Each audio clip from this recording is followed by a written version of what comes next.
میرے آپ کے گھر میں کوئی جاتی پا کے نہیں دیکھ سکتا، ہر ایک کو منع کیا گیا ہے، جرم ہے شرعاً بھی، اخلاقاً بھی، قانوناً بھی، کہ کسی کے گھر میں جھاتی پا کے دیکھ لو، چاہے اوپر سے ہو چاہے دروازوں سے ہو۔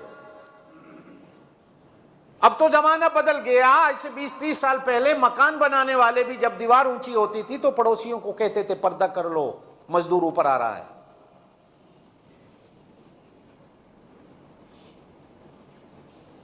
جب گھروں میں شرم و حیا تھی،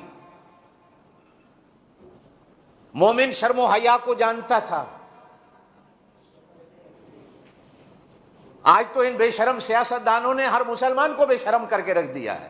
جب تک قوم کی بیٹیاں لڑکیاں ناچے نہیں، جلسے جلوس نہیں ہوتے، ہم سارے بے حیا بنے ہوئے ہیں، سارے۔ یہ بے حیائی کا دوسرا نام ہے۔ مزدور اوپر چڑھتے وقت آواز لگاتے تھے پردہ کر لو، مزدور آ رہے ہیں۔ سورہ نور کے اندر قرآن پاک کی ایک آیت ہے، توجہ میری طرف رکھیں۔ یا ایھا الذین آمنوا، اے ایمان والو، لا تدخلوا بیوتا غیر بیوتکم، نہ داخل ہونا اپنے گھر میں یا بیگانے گھر میں، حتی تستانسوا، جب تک تمہیں اجازت نہ مل جائے۔ اور اجازت لینے کا بھی طریقہ ہے کہ دروازے پہ بیل دے کر، شریعت کہتی ہے بالکل سامنے نہ کھڑے ہو جاؤ، تاکہ ان کی قوم، اس گھر کی بیٹی، بہو، عورت اچانک دروازہ کھولے تم سامنے کھڑے سائڈ پہ ہو جاؤ، اور اگر اندر سے جواب نہ ملے تو واپس ہو جاؤ۔ حضرت جابر رضی اللہ تعالیٰ عنہ سے روایت ہے کہ میں حضور صلی اللہ علیہ وسلم کو ملنے آیا، میں نے دروازہ کھٹکھٹایا، حضور صلی اللہ علیہ وسلم نے اندر سے پوچھا کون؟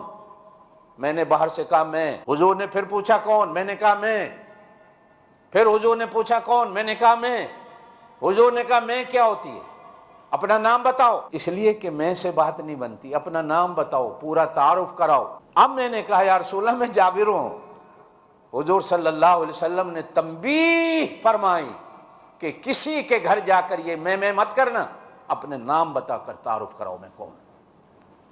وہ اپنا گھر ہو بیگانہ، کیا کہا؟ اپنا گھر ہو، زور سے کہو، زور سے، اپنا گھر ہو یا اپنا گھر ہو یا، یہ دو الفاظ ہیں قرآن میں، بیوتن غیر بیوتکم، اپنا گھر ہو یا دوسرے کا گھر ہو۔ اپنے گھر میں بھی اچانک، یہ آج کل میں اور آپ جتنے چابیاں جیب میں لے کے گھومتے ہیں گھر کی، جب جی آیا جا کے تالا کھولا اندر گھس گئے۔ شریعت کہتی ہے ایسا نہیں ہونا چاہیے،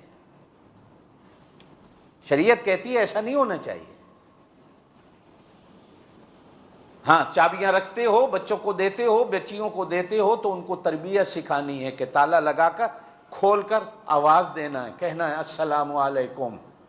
تمہاری ماں، بیٹی، بہن گھر میں کس حالت میں بیٹھی ہوئی ہو، اچانک تم دروازہ کھول کر خود گھس جاؤ اور ایسے حال میں دیکھو کہ تمہیں دیکھتے ہوئے بھی شرم آ جائے تو کیا ہوگا؟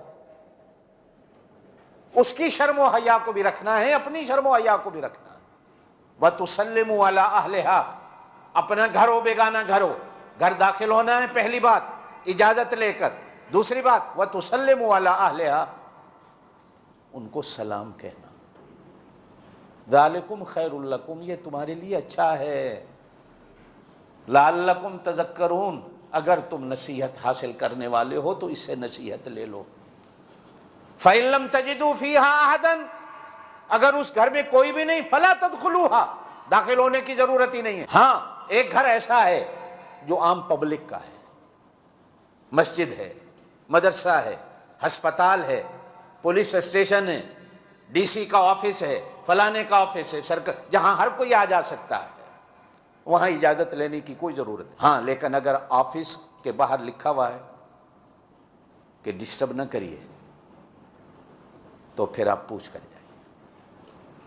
اگر گلی کے کونے پہ لکھا ہوا ہے کہ یہ پرائیویٹ روڈ ہے تو پھر آپ پوچھ کر جائیے، پھر آپ یہ نہیں کہ بغیر اجازت دبے جائیں، پھر پوچھیے۔